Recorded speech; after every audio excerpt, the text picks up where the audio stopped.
Teror mencapai puncaknya saat Gubernur Kang Deddy Mulyadi sedang memberikan pidato penting dalam acara peresmian proyek revitalisasi sungai di pusat kota. Sebuah serangan besar-besaran yang terkoordinasi terjadi. Bukan hanya ancaman ular, melainkan percobaan pembunuhan yang terang-terangan.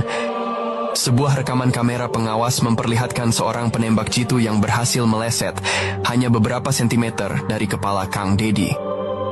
Bersamaan dengan itu, tim Gegana berhasil menjinakkan sebuah alat peledak rakitan kecil yang ditemukan berkat informasi intelijen krusial dari Mangkarta.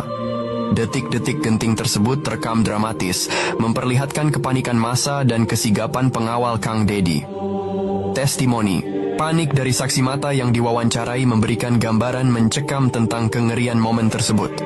Dalam interogasi mendalam, pensiunan pejabat yang tertangkap itu akhirnya mengungkapkan identitas otak di balik semua ancaman.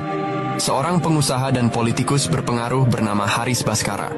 Haris Baskara memiliki koneksi luas ke sindikat korupsi skala nasional. Kebijakan Kang Deddy telah menghancurkan bisnis ilegalnya dalam bidang pertambangan dan proyek infrastruktur fiktif yang merugikan negara miliaran rupiah.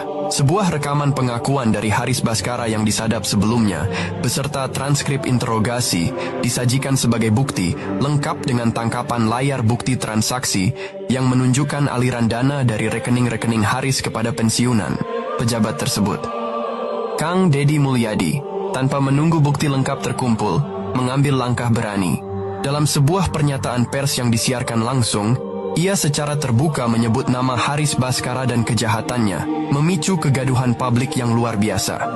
Ini adalah langkah berisiko yang memancing respons balik dari Haris Baskara. Sebagai balasan, tim Haris menculik singkat salah satu asisten pribadi Kang Deddy yang mengumpulkan data penting. Walaupun berhasil diselamatkan, insiden ini melukai asisten tersebut dan menjadi pukulan emosional bagi Kang Deddy. Momen emosional ini menguras tenaga, namun juga menjadi bahan bakar bagi Kang Deddy dan Satya untuk tidak menyerah.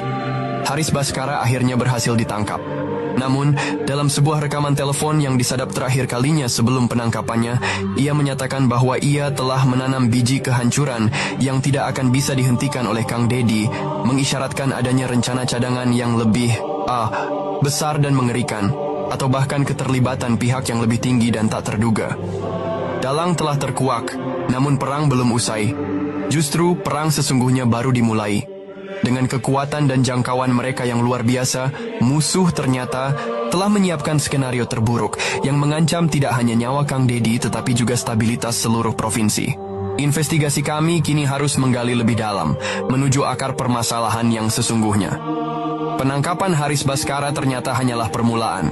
Investigasi yang lebih dalam mengungkapkan bahwa ia hanyalah bagian dari jaringan korupsi yang jauh lebih luas dan terselubung. Sebuah diagram jaringan ditampilkan di layar, menunjukkan koneksi kompleks antara Haris Baskara dengan berbagai pihak di pemerintahan, bisnis, dan bahkan di dalam institusi penegak hukum. Oknum jaksa, pejabat korup di lingkungan kementerian, hingga beberapa anggota parlemen daerah terindikasi terlibat. Testimoni anonim dari saksi kunci yang merasa terancam diungkapkan melalui suara yang disamarkan, menggambarkan bagaimana sindikat ini beroperasi dalam bayang-bayang kekuasaan. Pengungkapan dalang memicu gelombang opini publik yang campur aduk. Di satu sisi, dukungan besar mengalir untuk Gubernur Kang Deddy, mengapresiasi keberaniannya. Namun, di sisi lain, kampanye disinformasi masif dari pihak dalang dilancarkan untuk menjatuhkan kredibilitas Kang Deddy. Cuplikan berita palsu dari media, daring abal-abal dan analisis media sosial menunjukkan upaya terstruktur untuk menyebarkan berita bohong dan kampanye hitam. Pakar komunikasi yang diwawancarai menjelaskan taktik manipulasi opini publik yang digunakan untuk mengalihkan perhatian dari kejahatan sesungguhnya. Ini adalah perang reputasi yang menguji ketahanan moral Kang Deddy. Proses hukum terhadap Haris Baskara dan jaringannya dimulai, namun penuh rintangan. Intervensi politik dan ancaman terhadap saksi-saksi kunci mewarnai setiap persidangan. Kompol Satya Dharma dan timnya berjuang keras mengumpulkan bukti tak terbantahkan. Rekaman persidangan fiktif menunjukkan drama di pengadilan dengan kesaksian yang sulit diperoleh dan bukti fisik yang nyaris hilang karena upaya penghilangan barang bukti. Tekanan politik dari pihak-pihak yang terlibat dalam jaringan korupsi berusaha keras untuk menghentikan investigasi.